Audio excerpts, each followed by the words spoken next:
Again, I think, let me phrase this properly. It's not necessarily tight end. It's any of those positions that are potential adjusters within the personnel groups. Meaning this, a fullback in 21 personnel may be the adjuster. If we want to go from a two-back formation to a one-back formation, he's the guy that's going to have to move. And we're built this way, for us a lot of times that might be the tailback, right? So we look like we're in a formation that has three receivers on the field, but one of the guys is a tailback, and he's out there playing a receiver position. Whoever those adjusters are in your offense, so it could be a fullback, probably not as much.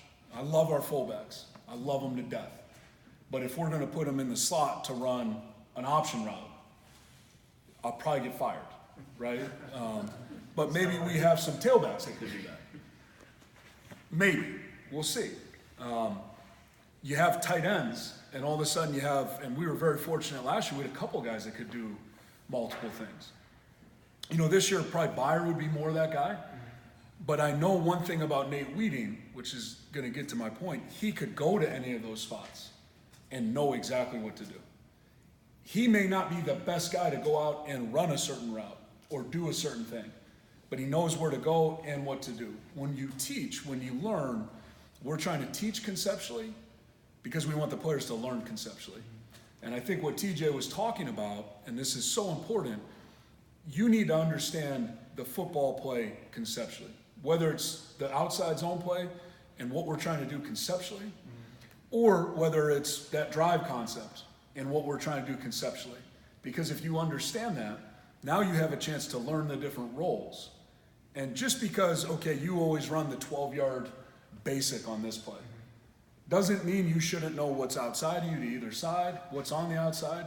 And in fact, if you're a really good football player, you should know what the back's doing. And I promise you, the guys that have been productive for us, like Nick Easley, they probably know what the quarterback's looking at too. Because when you start getting that conceptual understanding, now you have guys that can go to multiple spots, right? Because whether it's a tight end in 12, or we were talking about the receivers, say now all of a sudden you want to put 4 receivers on the field. Well, that receiver that was playing number 2 to the strong side in a concept, maybe now he's the Y in that personnel group. He's playing number 3 on that side of the concept. So now he has to have the understanding of what goes on there. And then you have to take that a step further. It's one thing to understand it. Now you need to have fundamental mastery of doing all those things. All right? So we try to be as basic as we can in the teaching of blocking and catching and route running so that we can be not only multiple with our assignments, but if you can't execute those assignments, then really it's a moot point. You've lost the whole purpose of doing that drill. So I think what he was talking about in your question is the tight end the most important position? Not necessarily. It could be a receiver, it could be a tight end, it could be a back, but it's those guys that have the ability to adjust and assume multiple identities and roles within different personnel. They could do different things.